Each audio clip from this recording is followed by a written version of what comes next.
هي الناس اللي واقفه عماله تتفرج على الزمالك لحد الدقيقه 97 وعندها امل ان الزمالك ممكن يخطف هدف الفوز ويكسب، دي طبيعيه ولا عايشه في عالم الخيال؟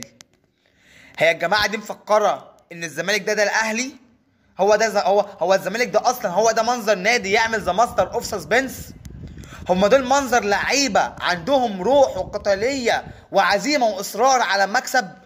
رساله لجمهور نادي الزمالك اللي بيروح يتفرج على ماتشات في المدرجات ويجيب بنرات يكلف نفسه ويحط عليها رقم واحد في اول 10 ماتشات من كل دوري، ويقعد يقول لك الدوري يا زمالك والزمالك هو نادينا، والليله بطوله الدوري ان شاء الله لينا ان شاء الله باذن الله بعد 20 سنه من النهارده، وشغل اللي حقص اللي احنا اتربينا عليه اللي بنشوفه مع بدايه كل موسم ونيجي مع اخر 10 ماتشات ده ما بيحصلش، يعني بيختفي بقى ان شاء الله باذن الله. بقى انت بيبقى حلمك اصلا انك تلعب مركز تاني.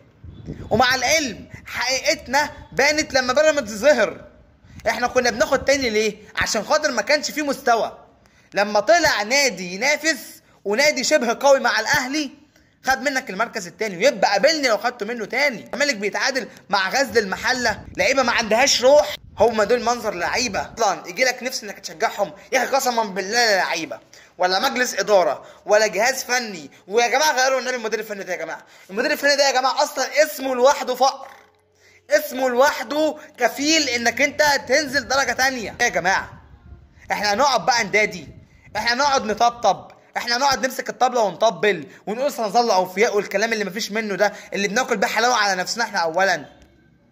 النهارده الزمالك يبقى قابلني لو مسك الصداره تاني، ابقى قابلني ان استمر على الصداره تاني. خلاص كده النهارده الاهلي هيلاعب كهرباء اسماعيليه هيكسب كهرباء اسماعيليه، اذا الاهلي هيتساوي معاك بنفس عدد النقط، هيبقى معاه 18 نقطه زيك. الاهلي اللي كان ميت، اللي كان المركز ال 15، اللي قلب نفسه ثلاثه اتريقت عليه. اهلي لعب اقل منك بماتش، يكسب الماتش يتصدر الدوري، يبقى قابلني وادي دقني هي اللي لسه ما طلعتش خد الصداره من الاهلي التاني. خلصت.